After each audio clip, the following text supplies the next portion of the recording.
Hi good morning welcome back to ధర్మ క్రియేషన్తో నవ్య. ఆంధ్రాలో ఉన్నారు.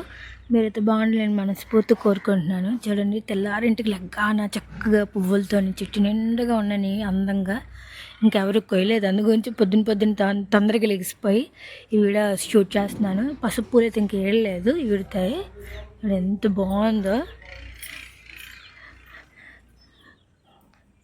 మొత్తం పువ్వులే చెట్టు నిండగా. తెల్ల మొగ్గులు ఉన్నవి కరెక్ట్గా కొంచెం సూర్యకిరణాలు రాగానే ఈడుతాయి తెల్ల మొగ్గులు అక్కడక్కడ ఉన్నవి. నేను తీయకూడదండి, ఇవాళ 3 days స్నానం అయింది, అందుకు కొంచెం ముట్టుకోవట్లేదు. లేకపోతే పాటికి ముట్టుకొని చక్కగా పువ్వులు అలంకరించేది దేవుడికి. అయితే పక్కైతే టీకి అయితే పెట్టేశాను, ఇంకా మరుగుతుంది. ఇది గింజలది ఇలా ఉంటే చూడండి, ఇలా ఉంటే నాకు టైం పడుతుంది ఎక్కువ. ఇలా గింజల్లాగా ఉంటాయి, పౌడర్లా ఉంటే అంతదిగా ఇదిలా ఉండదు. Hi friends, good morning, welcome back to మీ ధర్మ క్రియేషన్స్ ధర్మ. ఇదిగోండి, మా ఇంటి ముందున్న మందార చెట్టుకి మందార పూలు ఎలా ఉన్నాయో ఫుల్గా ఉన్నాయి. ఈరోజు తెంపిన వాళ్ళు ఎవరు లేరు, సో అందుకే చూద్దాం. నేను డ్యూటీకి వెళ్ళిన టైంకి ఎవరు తెంపకపోతే అప్పుడు నేను తెంపేసి అక్కడ టెంపుల్కి ఇచ్చేస్తాను. చూడండి, మన ఊహ అయితే పొదుపు పాటిస్తుంది. కరెంటు చీకటిగా ఉంది, లైట్ కూడా వేయట్లేదు. మన ఊహ అయితే ఇంక లేగలేదు. కుర్రోడు మంచి నిద్రలో ఉన్నాడు, డిస్టర్బ్ చేయడం ఎందుకని ఆగిపోయాము. మన ఊహ ఇక్కడ బిజీగా వండేస్తుంది. మా బుజ్జిగాడికి అడుగుతున్నాను మొన్నటి నుంచి పూరి అడుగుతున్నాను. పూరి అయితే ఆయిల్ ఫుడ్, చపాతి అయితే కొద్దిగా హెల్తీగా ఉంటుంది, ఆయిల్ కూడా ఉండదు ఎక్కువ అనేసి. తెల్లవారు 7 గంటలకు చపాతీ రెడీ చేస్తుంది. నీట్గా ఉల్లిపాయ అయితే కట్ చేస్తుంది, పిండును పీట నాకు ఇచ్చేసి ముద్ద కలిపిమంది. సో అయితే కూరకి అయితే పెట్టేశాను, అవుతుంది, స్టార్ట్ అవ్వలేదు. కొంచెం పెద్ద మంట అయితే కొంచెం ఉడుకుతుంది. ఇటు పక్క అయితే అన్నంకి అయితే పెట్టేశాను. ఇటు పక్క అయితే గోధుమ పిండి అయితే కలుపుతున్నాను.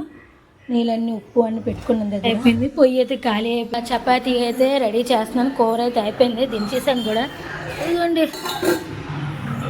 కూడా ఇంక లేచిపోయి పడుకోండి. పొద్దున కంటే ఇప్పుడు బాగా కనిపిస్తున్నాయి, మొత్తం విచ్చుకున్నాయి కదా పువ్వులు అనేవి. ఇటువైపు అయితే ఇంకా స్టార్ట్ చేశాను. బట్టలు వాషింగ్ మిషన్ ఫుల్గా ఎండ కాస్తుంది. మా ఆయన అయితే పెరుగు గుడ్లు తేడానికి వెళ్ళారు. ఇద్దరికి లంచ్ బాక్స్ కట్టడానికి కావాలి. అది అయితే కాల్చాం, బుడ్డదే ఉంచాను, భలే బుద్ధిగా ఉందని పారేయలేదు ముద్ద. ఇది కూడా చేస్తాను, నేను చేశాను, మా ఆయన వేపేశారు. ఇంకో 2 అంతా నేను వేపుకున్నాను. ఇప్పుడైతే బుజ్జిగడికి లంచ్ బాక్స్కి ఎగ్ రైస్ అయితే కడుతున్నాను. మీకు ఏవైనా స్పెషల్ ఐటెం వస్తే నాకు అసలు చెప్పండి, నాకు తెలియట్లేదు ఏం వండాలో. మీరు అంటూ ఉంటారు అస్తమానికి అదే వండుతారు, ఇంకేం వండరా అంటారు. కాస్త చెప్తే నేను కూడా బుర్రలో పెట్టుకొని వండగలను. నేను కూడా నాకు అంతగా రావు ఏమీని. ఇప్పుడైతే మా ఆయనకైతే బాక్స్ కడుతున్నాను. బుజ్జిగడికి అయితే బాక్స్ కట్టేసి బ్యాగ్లో పెట్టేశాను. బుజ్జిగడి అయితే ఇవాళ వైట్ డ్రెస్ కదా, నీట్గా రెడీ అయిపోయాడు. పాపం బతిమలాడితే ఇచ్చాము, కానీ కావాలని అయితే ఇవ్వలేదండి. పాపం మరీ బతిమలాడుతున్నాడు అనేసి ఉద్దేశానికి. ఇవ్వండి, మా ఆయన అయితే మొత్తం పూలని తెంపేసి బయట ఉంచేశారు. చక్క దేవుడికి ఇచ్చేస్తాను నేను అనేసి. ఎవరు తెంపట్లేదు, అలా ఉండిపోతాను నేను ఉద్దేశానికి. ఇప్పుడైతే స్కూల్కి అయితే వెళ్ళిపోయాడండి. సరదాగా నవ్వుకుంటే హ్యాపీగా వెళ్ళిపోయాడు. ఆ హ్యాపీగా వెళ్ళినప్పుడు నాకు కొంచెం ఎనర్జీగా సంతోషంగా ఉంటాను నేనైతే.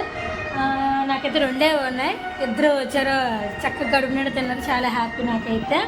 ఇంక తినేసాక ఎంత పని ఉందంటే మామూలుగా మీకు కనిపిస్తే చూడండి, ఎదురుగా బట్టలు, ఇంకా బెడ్రూమ్లో బట్టలు, ఇంకా క్లీనింగ్లు చేయలేదు, కానీ తినేస్తే కొంచెం ఎనర్జీ వస్తుంది కదా అనేసి ఇప్పుడు స్టార్ట్ చేస్తున్నాను. నేను మడత పెట్టేసాను నీట్గా. ఇప్పుడైతే పేర్చుకుంటూ అయిపోయినట్టుగా ఎవరి వాళ్ళకి సర్దేశాను. ఇటు పక్క నావి, ఇటు పక్క మా ఆయనవి, ఇటు పక్క బుజ్జిగాడివి, స్కూల్ యూనిఫాము, దుప్పట్లు, గొంతులు అన్నీ. మంచి సినిమా చూస్తూ అసెంబ్లీ రౌడీ చాలా బాగుంది. వాషింగ్ మిషన్ ఎందుకు ఖాళీగా ఉండాలనేసి గొండే బట్టలన్నీ చేయించాను. బంతులు, ఇంకో 2 బంతులు ఉన్నాయి, జాడించేస్తే అయిపోయినట్టుగా. అయితే టీకెట్ పెట్టుకున్నాను నేను. బుజ్జిగాడికి రసకులకి నాకు తగ్గట్టుగా చేసుకున్నాను. ఇటుపక్క అయితే మా ఆయన అయితే కోవా పాయసం చేయమన్నారు. ఉన్నాయి బియ్యము, మా ఇంట్లో అమ్ముతాము సీతారాంపురంలో, 10 రూపాయల ప్యాకెట్. ఇది దీనికి ఎర్రపాలు ప్యాకెట్ ఏంటంటే చిక్కదనం వస్తుంది, అందుగురించి నేను ఎర్రపాలు ప్యాకెట్ తెస్తాను. దీనికనే కాదు, పరమాణం కూడా ఎర్రపాలు ప్యాకెటే. బోర్ కొడుతుందని ఆ ఖుషి టీవీ వేసాను. లిటిల్ కృష్ణ వస్తుంది, బ్రేక్ వచ్చింది ఇప్పుడే. ఇలాగైతే పాలకైతే మరిగిస్తాను. దీనికి మిల్క్ మీడ్ అంటే ఇంకా అదిరిపోద్ది, ఎందుకు వేస్ట్ డబ్బులు. మనకే కదా, బయట వాళ్ళు వచ్చారనుకో కంపల్సరిగా వేస్తే టేస్ట్ బాగుందని మెచ్చుకుంటారు. గుడ్ ఈవినింగ్ అండి అందరికీ. ఇవ్వండి, బుజ్జిగడి స్కూల్ నుండి వచ్చాడు, ఇంకా డ్రెస్ చేంజ్ చేసాడు, హోంవర్క్ రాసాడు, అంతా అయిపోయింది. అలాగే తిరుగుతూనే అంటున్నాడు, ఆడుకుంటున్నా అన్నాడు. ఆడుకుంటే బ్యాగు, ఎందుకంటే రాత్రికి హాయి పడుకోగలడు. రస్కులు తింటావా? అలాగే ఇవ్వండి, ఇస్తాను, కూర్చో. కూర్చుంటే ఇస్తాను. పైన ఉంది ఇస్తాను. దాంట్లో ఆరెంజ్ డబ్బాలో ఉంచాను నీ గురించి. తింటావా? అయ్యో ఏమి అమ్మ తప్ప. ఇప్పుడైతే కొంచెం టీ చేసుకుంటామండి. చేసుకొని బుజ్జిగడ్డ కొద్దిగా రస్కులు ఇచ్చాను అనుకుని తింటాడు. నాకు కొంచెం పని ఉంది. అక్కడ కాస్త ఆకలి కూడా తగ్గుతుంది కదా అని ఉద్దేశం. ఇంకా బొంతలు కూడా వేయలేదండి. పరసలు ఇది ఏం బాగుందానికి కొంచెం ఎండలేదు. బొంతలేని బయట ఉన్నాయి. ఇంకా సగం పని అయితే అయ్యిందండి. ప్రస్తుతానికి అయితే ఇల్లు గుమ్మలు తుడిచేసి అక్కడ ఎత్తి పెట్టేశాను. ఇంకా మంచం కూడా నిల్చుడు పెట్టాను. ఇందాక కిందంతా డస్ట్గా ఉందని, అంటే వెళ్ళిపోతుంది, తుడుస్తున్నాను కానీ ఎక్కడెక్కడ ఉందని కొద్దిగా క్లీన్ చేస్తూ ఇచ్చేస్తున్నాను. ఇంకా బట్టలు అయిపోయాయి మొత్తము. ఇంకా మ్యాటీలు తప్పించి మిగతా అవన్నీ మొత్తం డోర్ కర్టన్స్ అన్నీ అయిపోయి. ఇప్పుడు ఏంటంటే చేతి నాప్కిన్స్ ఒక మామూలు గ్యాస్ పై తుడుచుకోండి అది ఒకటి ఉంది. మ్యాటీలు అవ్వాలి. మొత్తం తోడడానికి బట్టలు ఇవ్వాలి. నాకు మరి మ్యాటీలు ఉతకడం అవ్వలేదు, 2 ఉన్నాయి. టైం ఎంత చెప్తే మీరు నమ్మరు, 1 గంట అయింది. ఒక్కొక్క పని చేసుకుంటూ కొంచెం నడుము నొప్పి వస్తూ అలా కూర్చుంటూ లెగుస్తూ కూర్చుంటూ అలా పని చేసుకున్నాను. మనకు ఎవరు పని మనుషులు లేరు కదా, మనమే చేసుకోవాలి ఓపిక మీద అలాగా. ఇంకా కొంచెం మంచి ఆకలేసం, కొంచెం కళ్ళు కూడా తిరుగుతున్నట్టుగా అలాగే. ఎందుకంటే 4:45 నుంచి ఎక్కువజాము నుంచి చేస్తున్నాయి. అంటే స్నానం పానం అన్నీ చేసుకుని అక్కడొక్కడ ఎత్తి పెట్టుకొని క్లీన్ చేస్తూనే ఉన్నాను. అలాగైతే నేను కొద్దిగా తినేసాం అనుకోండి, కాస్త రెస్ట్ తీసుకొని ఒక 5 నిమిషాలు అలా నడుము చారేసేసి తర్వాత ఇల్లు గుమ్మలు ఒత్తేసుకొని ముగ్గులు పెట్టేసుకున్నాం అనుకోండి, నీట్గా అయిపోద్ది. మరి నేను ఒక్కదాన్నే కదా చేసుకోవాలి. సామాన్లు క్లీన్ చేసుకొని ఎక్కడ ఎత్తి పెట్టుకొని మడత పెట్టుకొని, మనకు వేరే వాళ్ళు చేయరు కదా, మనమే చేసుకోవాలి. మేమైతే మా ఆయన వచ్చాక కొద్దిగా హెల్ప్ చేశారు నాకు. మొత్తం కడిగేసాను, సందులు ఇల్లు మొత్తం వాకిళ్ళు అన్నీ కడిగేసాను. ఆవిడ చేతిని ముగ్గు అయితే వేయించాను. ఆ చివరికి ఈ చివరి నుంచి ఈ చివరికి అంటే కొద్దిగా పొద్దున వండిన బొంబాయి చట్నీ నచ్చిపెట్టేస్తున్నాను. ఇంకా ముద్దేమో కొద్దిగా కలిపాను అని పెనం పెట్టేసాను. జిగడికి బాగా నచ్చినట్టుగా ఉంది. స్వీట్ అన్నాడు, అందుకు నేను కూడా తినలేదు, ఎక్కువైతే ఉంచాను ఆడి గురించే. జిగడికి ఎంత నచ్చిందో తెలుసు కానీ మర్చిపోతాడు కదా, సపరేట్గా ఉంచాను నేను. అడుగుతున్నాడు స్వీట్ అని. ఇప్పుడు తినిమేంచేస్తాను. తినిమేంచేసి ఇది చూడండి అలాగే ఏడుస్తున్నాడు. ఫస్ట్ టైం ఇంత ఇష్టంగా అడగడం నాకు చాలా హ్యాపీ ఉంది. ఈ వీడియో కూడా ఇక్కడితో ఎండ్ చేసేది. మా వీడియో నచ్చినట్టుగా అయితే లైక్, షేర్, కామెంట్, సబ్స్క్రైబ్ చేయండి. మరిన్ని వ్లాగ్తో కలుసుకుందాం. పడిపోయి ఎక్కడ పడేసాడు ఎక్కడ.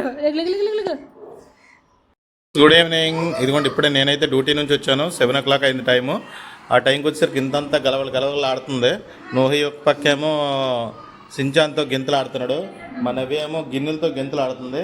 అదే క్లీనింగ్. నేను వచ్చేసరికి వేడివేడిగా మంచి నా ఫేవరెట్ పాయసం అయితే చేసింది. చాలా రోజుల తర్వాత, ఎన్నో రోజుల నుంచి బద్దెలాడితే ఇప్పటికి మోక్షం కలిగింది. Thank you so much Navya. It's okay. అటు చూసారా, ఎన్ని రోజుల నుంచి అడుగుతున్నానో. మీకు ఆల్రెడీ యూట్యూబ్లో కూడా చూసారు కదా చాలా రోజుల నుంచి. ఇంకా సగ్గుబియ్యము సేమియా అయితే ఇంకా అవ్వలేదు. ప్రజెంట్ అయితే ఇది అయ్యింది. కోవా బియ్యము చాలా బాగుంటాయి ఇవి. రైసు కోవా రైసు మా ఇంటికాడ నుంచి నవ్య అప్పుడు వెళ్ళినప్పుడు తెచ్చుకుంది. మా నాన్నగారు మాకు ఇష్టం బాగా. మా షాప్లో అమ్ముతారు ఇవి. మా ఏరియాలో బాగా సేల్ అవుతాయి. 10 రూపాయల ప్యాకెట్ కోవా రైస్ పాయసంకి. మీరు ఫంక్షన్లో గట్రా ఎక్కువగా చూస్తూ ఉంటారు. ఇది చాలా టేస్ట్గా ఉంటుంది. ఇందులో కొద్దిగా జీడిపప్పు, కొద్దిగా కిస్మిస్ వేస్తే ఇంకా సూపర్గా ఉంటుంది. చూసారా, 2 పదాలు చెప్పేసరికి మన నవ్య ఎలా బుర్ర తిప్పేస్తుందో.